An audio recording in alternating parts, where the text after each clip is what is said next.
উত্তর বঙ্গোপসাগরে আজ 24 তারিখ একটা নিম্নচাপ তৈরি হয়েছে, যেটা আগামী 24 ঘন্টায় আরও ইন্টেন্সিটি বাড়িয়ে কিছুটা সুস্পষ্ট নিম্নচাপে পরিণত হওয়ার সম্ভাবনা রয়েছে।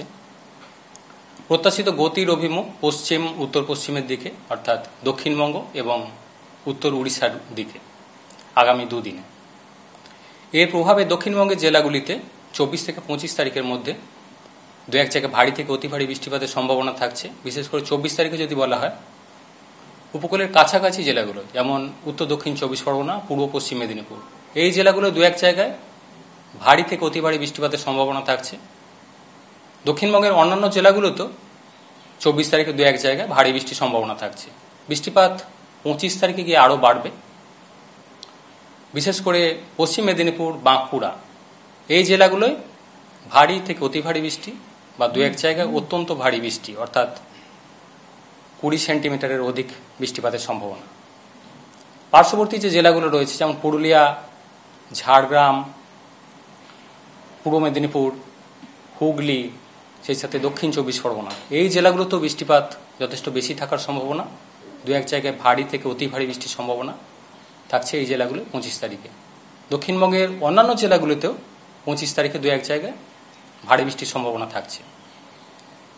26 তারিখে বৃষ্টিপাত কিছুটা বেশি থাকার সম্ভাবনা মেনলি দক্ষিণবঙ্গের পশ্চিমের জেলাগুলো যেমন পুরুলিয়া, বাঁকুড়া, পূর্ব পশ্চিম বর্ধমান, বীরভূম, পশ্চিম মেদিনীপুর, ঝাড়গ্রাম, এই সাইডটা দু এক জায়গায় ভারী বৃষ্টির সম্ভাবনা কন্টিনিউ করবে 26 তারিখেও। অন্যান্য জেলাগুলো 26 তারিখে হালকা থেকে মাঝারি বৃষ্টির সম্ভাবনা থাকছে।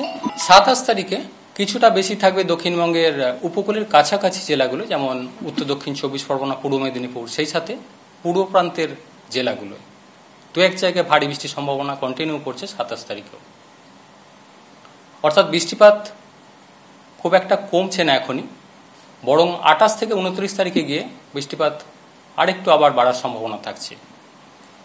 28 থেকে 29 তারিখের মধ্যে মেনলি পুরুলিয়া, বাঁকুড়া, পশ্চিম বর্ধমান, পূর্ব বর্ধমান, ঝাড়গ্রাম, পশ্চিম মেদিনীপুর, পূর্ব মেদিনীপুর, হুগলি, হাওড়া, সেই সাথে দক্ষিণ 24 পরগনা, এই জেলাগুলো 28 থেকে 29 তারিখের মধ্যে দু এক জায়গায় ভারী থেকে অতি ভারী বৃষ্টির সম্ভাবনা থাকছে। আবার কলকাতা পার্শ্ববর্তী অঞ্চলে 24 থেকে 25 তারিখের মধ্যে বৃষ্টিপাতের ইন্টেন্সিটি বেশি থাকার সম্ভাবনা রয়েছে। দু এক জায়গায় ভারী বৃষ্টির সম্ভাবনা থাকবে 24 থেকে 25-এর মধ্যে কলকাতা পার্শ্ববর্তী অঞ্চলে। 26 থেকে 27-এর মধ্যে